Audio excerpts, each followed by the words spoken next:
আখেরাতও চিনি নাই, জান্নাতও চিনি নাই, জাহান্নামও চিনি নাই। নূহ আলাইহিস সালাম বিপদে পড়ে যাবেন। তখন আল্লাহ বলবেন, নূহ তুমি বললা পৌঁছিয়েছ, তোমার উম্মত বলে কিছু পায় নাই। নূহ তোমার কি কোনো সাক্ষী আছে? তোমার কথা আর তোমার উম্মতের কথা তো মিলে না।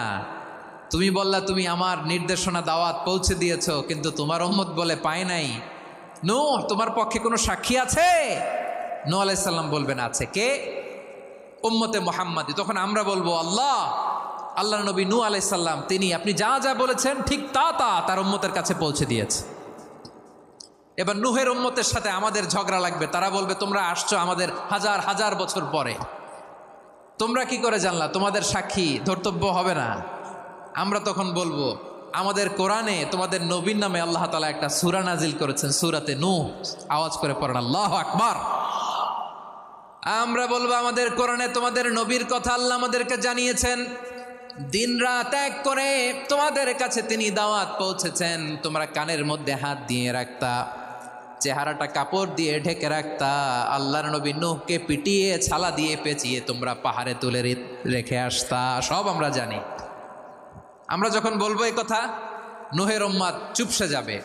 তখন আমরা সত্য বলেছি কিনা এটা আল্লাহ তাআলা জানতে চাইবে বিশ্বনবীর কাছে। তখন বিশ্বনবী আমাদের পক্ষে সাক্ষী দিবেন। আওয়াজ করে বলেন আল্লাহু আকবার। এজন্য আল্লাহ বলেন, নবী আপনি হচ্ছেন সাক্ষ্যদাতা, সব নবীদের উপর আপনি হবেন সাক্ষী, আবার আপনার উম্মতের সাক্ষীর উপর আপনি হবেন সাক্ষী।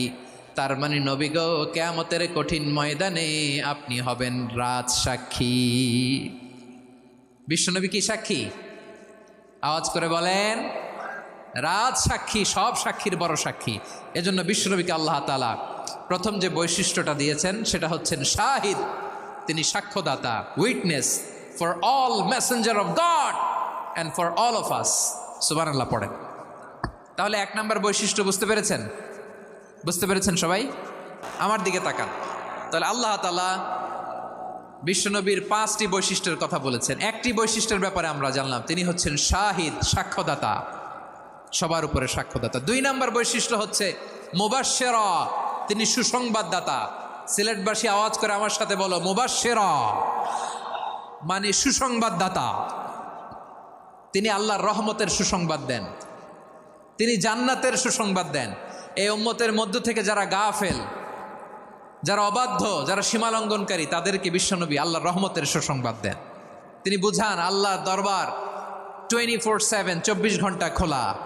আপনি যত বড় পাপী হন, আপনি যতই অন্যায় করেন না কেন, আল্লাহর রহমতের দরিয়া, আল্লাহর রহমতের দরজা আপনার জন্য